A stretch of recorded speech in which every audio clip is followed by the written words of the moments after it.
breathtaking. I literally didn't breathe.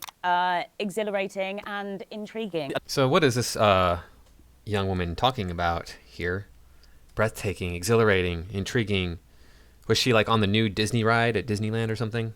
Well, she's in England, so she'd have to go, I guess, to France maybe? See Euro Disney to get that? But no, she's talking about Lord of the Rings, of course. If you haven't seen this going around, this is a unlisted video by Amazon Prime. They had to unlist it because people were, of course, slamming the video. I'm sure that's why they did it. But hello and welcome back. Thank you all for stopping by. I do appreciate it. Everybody supporting my work. Update is I'm still going back to campus on the 28th, and I do have a full schedule of classes because, you know, my supervisor thinks it's a good idea to give somebody who's changing the way that they do work more work than they need to do, and on top of which I have to get tested every week for COVID and have a negative test. So I have a full complement of classes. Give me all the work that I can have. And then you have to go back to campus too, and then you also have to get tested and all this other stuff. It's like, oh yeah, that's a smart idea. I don't know where people's heads are when they make these decisions, but whatever. So let's take a look at this video. I'm talking about the teaser trailer here. These are supposedly experts on the Lord of the Rings. These are from the United Kingdom. And I'm going to go out on a limb here and say at least 3 of them cannot possibly be experts on Lord of the Rings because, hey, they're not white. That's just the way it works. Sorry. I'm putting it out there. I'm saying it right now. You're not white. You can't be an expert. It's just how it is.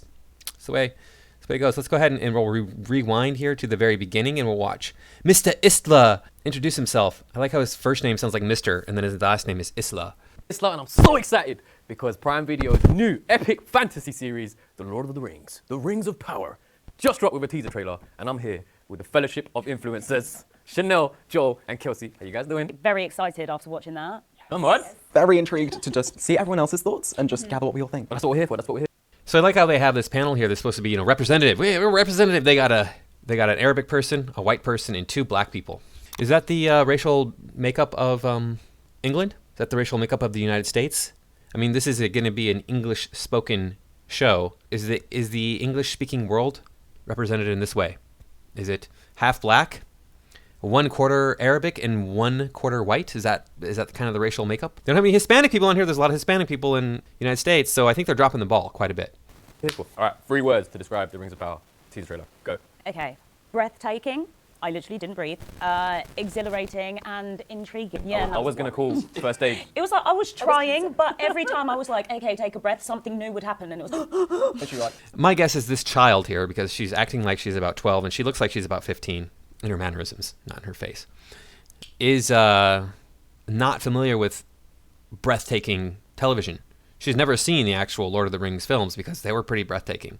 What is it you're going to see here in this Amazon series that's so breathtaking that you just can't breathe for the minute and a half that the trailer is running? Or I don't even think it was a minute and a half, but whatever. You really were blown away by it that much. I mean, I liked it. I thought it looked great. It makes the show look amazing, but it wasn't breathtaking. And I was like, are you going to fall off your chair? No? What about you? Oh, I would say like expansive because Yeah. we're getting this like whole new look into the second age on screen and it's going to be so amazing. I also want to say representative because we're getting like more diversity within this series. Like we're seeing our first black elf, we're seeing the first female dwarf, and I'm very looking forward to like looking at that. And then I guess like intriguing because obviously this period of history within the Middle Earth is very rife with notions of the plot of like The Hobbit and The Lord of the Rings and seeing how the Rings of Power are being forged. Definitely more than 3 words. I would say awestruck, mystified, and starstruck. Wow. Very strong words. That is like the word for the next teaser trailer. Yeah. Or just like Popping pop here. up with your name and byline. So in the teaser trailer, and obviously with a lot of stuff that you've probably read about it, we're introduced to the first black elf. We're introduced to the first female dwarf. Those are very important things. We have to make sure that we put them out there. There's going to be a black elf and there's going to be a female dwarf. You didn't mention that the dwarf is black, though. The female dwarf is also black. And this is the main issue that people are having with this stuff, is that it's not representative of Tolkien's work. It's not. Now, like I've said, I'm not a big fan of Tolkien's work.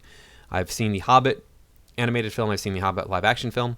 I have read the Hobbit book. I have read the Fellowship of the Rings, which I don't even really remember.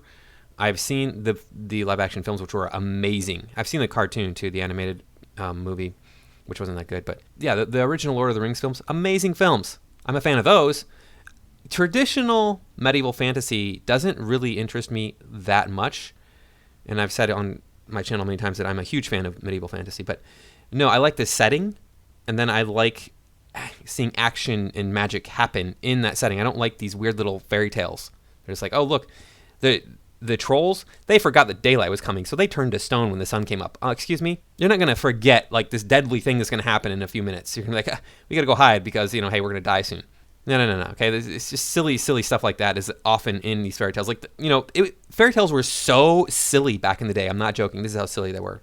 The myth of the basilisk, these uneducated, basically barbarians living in Europe at the time, 1,000 years ago, 1,500 years ago, however long ago it was, they figured out that the basilisk cannot possibly be real because the myth of the basilisk said that if you look at the basilisk, you would die. So they figured out, it's like, hey, look, nobody would ever have seen this thing and live to tell about it, so therefore it's not a real thing. My point is, that's how goofy the traditional medieval fantasy gets. It's just like really, really goofy stories that don't make any sense. Diversity, especially on screen as an actor, is a lot to me because growing up, I hardly had that, watching. Move back to Arabia. And guess how many white people you're going to see on screen? Guess how many Eastern Asian people you're going to see on screen? How many, well, you probably see some black people on screen. I don't know. It depends on what country you come from over there. But look, you want to sit here and go, oh, it's not diverse. Nope, not diverse in the Lord of the Rings. That's not fair. We got to have that diversity on the screen right now there. Don't you know? Because I'm always right about everything. Oh, sorry. He's doing an English accent. Maybe I can do an English accent of him. Look, this needs to be diverse. It's not diverse enough, don't you know? Look, idiot. You don't need to have diversity on the screen to appreciate things. Yoda's my favorite Jedi. Mace Windu's my second favorite Jedi. I'm white. Neither one of those characters is white. You imbecile. I like all sorts of things that have nothing to do with... Yeah, I used to watch The Cosby Show when I was growing up. I thought it was a great show. I loved it. I never missed an episode of it when I was a kid. Why is that? Am I not allowed to see these things? Am I not allowed to watch these things? Am I not allowed to appreciate these things? We've always had diversity on the screen. You just think there isn't diversity because you're pushing your agenda. So this is all about you pushing your agenda and going, hey, look, we have to have it my way because, hey, there's not enough of my people on the screen. Your people shouldn't even be living in this country. Just go back to wherever you came from and you won't have these problems. You'll see all of your people on the screen all the time. But if I go to those countries, I'm not going to see myself represented on the screen. Am I allowed to complain and go, oh, no, there's no diversity on the screen there. Yeah, oh, sir, please, give me my diversity, please, sir, please. No, I'm not allowed to do that because I'm an evil white man. Freaking hypocrites. TV and watching a lot of films and stuff. I never saw people of my color. So it's exciting to see that, diversity is being explored in the Rings of Power. What are your thoughts on the casting? Another thing that people are pointing out about this diversity in the Rings of Power, what happened to that diversity when we get to the films? There was a genocide. That's it. They genocided all of the non-white people. That's the only explanation I can come up with. I'm very excited for it because Tolkien's work was always about being inclusive. I mean, we see it through the Fellowship, like a bunch of people from different backgrounds coming together in order to face a common enemy, being Sauron. And yeah, he's talking about people of different backgrounds, not people of different colors. Just seeing the casting decisions, it's really, really exciting to see. It's just going to mean so much to like me personally because it's getting that representation in Middle-earth. Young kids are going to see that on screen, and it's just going to be really nice for them to be like, oh, hey, there's someone that looks just like me, being like an elf. No, you just said that, oh my gosh, you just said all black people look exactly alike. Wow. Who's the racist here? Yeah, that elf does look like Don Lemon. I'm sure that is actually Don Lemon playing that elf, 100%. But you just said it. I mean, I was just, I'm just saying that it's wrong to have that in the show. And dwarf, and yeah, it just fills me with a lot of hope for like the future of the Rings of Power and seeing like much more diversity being included as well. It's going to be inspiring, right, for the next generation. Definitely. What about you, Chanel? In the original film series, which I absolutely adored, but there are not many women in it, and the three women who are in it never speak to one another. I don't really... Well, there's a reason for that.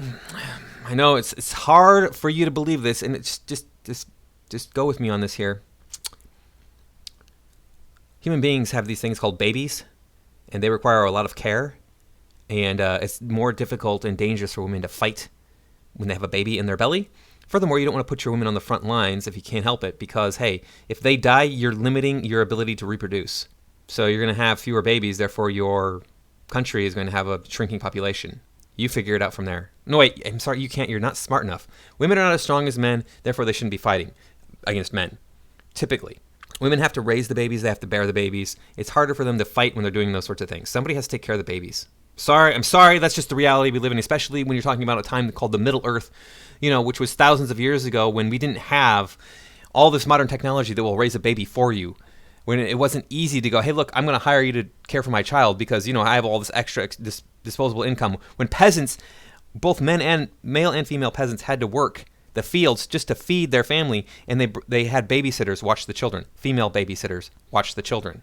And that's just the reality that we live in, okay? The reason that female babysitters watch the children is because the boys are out working the field because they were stronger than the girls.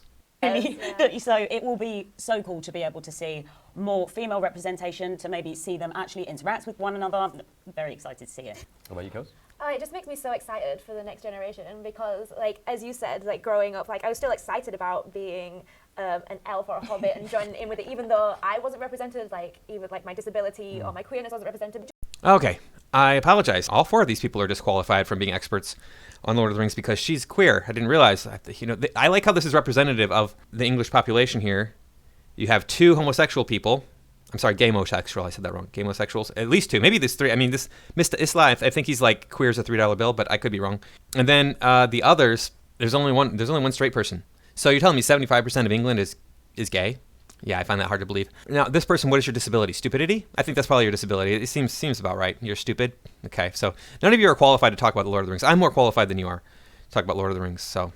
Watching the trailer and trying to work out, right, where are we here? The locations and the sets, is all very exciting. So just trying to theorize what we're going to see in the series, because there's still so much we don't know. I also want to know why they were fighting. Who's fighting? Why are they fighting? Literally. Where are we? Who are they? What's going on? Wait, I thought you were experts on Lord of the Rings, so you should already know all this stuff. Everything should be familiar to you. I think that was It's a hobbit. I am all about hobbits, as you can tell.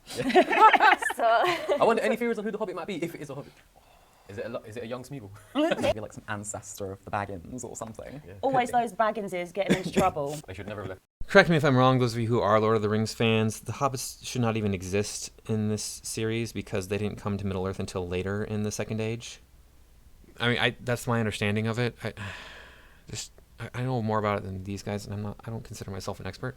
We love our origin story, like gatekeep, girl boss. I love that we're going so far back. Especially, I think there's something very cool with prequels in the way that they can make you love the things you already love even more. So the fact that we're going to be seeing things that are potentially going to make us love the Hobbit films and the Lord of the Rings films, and potentially the books as well. So last night, we had our own little Middle-earth experience. Yeah, you people are so disgusting. You think this is going to make you love Lord of the Rings even more?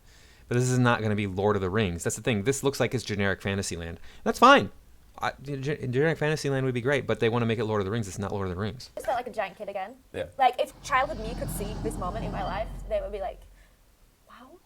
Yeah, it is How crazy. you made it to Middle-earth? Like walking through the fire ring, it was so cool. And the cocktail. I think that says it all right there. She says, oh, you made it to Middle-earth? Yeah, you like the cool idea of living in this fantasy world, but you don't really know anything about it.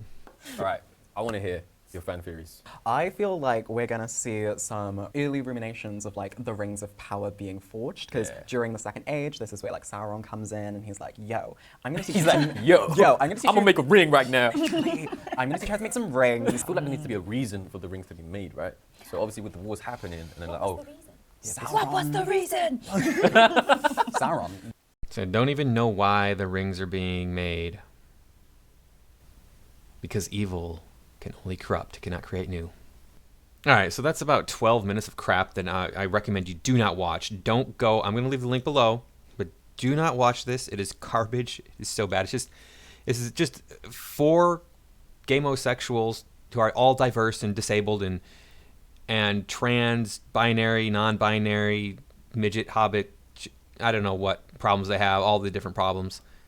Fangirling over this teaser trailer and having been invited to this event in one of the castles that is used in the filming of Amazon Prime's show that they're calling Lord of the Rings, but it's not Lord of the Rings. So this has been going around a little bit on the internet. I definitely wanted to make sure that I said something about it because this Lord of the Rings it's going to be ruined by this Amazon Prime thing. The show could be great. It could be a fun, entertaining show. I'm not really doubting that it will be fun and entertaining. But the thing is, it's not going to be Tolkien. And it's just like what Disney did with Star Wars. It's not Star Wars. You can put all lightsabers in there you want to. It's like you can put all the magic rings in there you want to. Doesn't make it the thing that you're trying to make. So that's what I got for this time. Thank you for watching again. Please remember to like, comment, share, subscribe, and I will see you in the next video.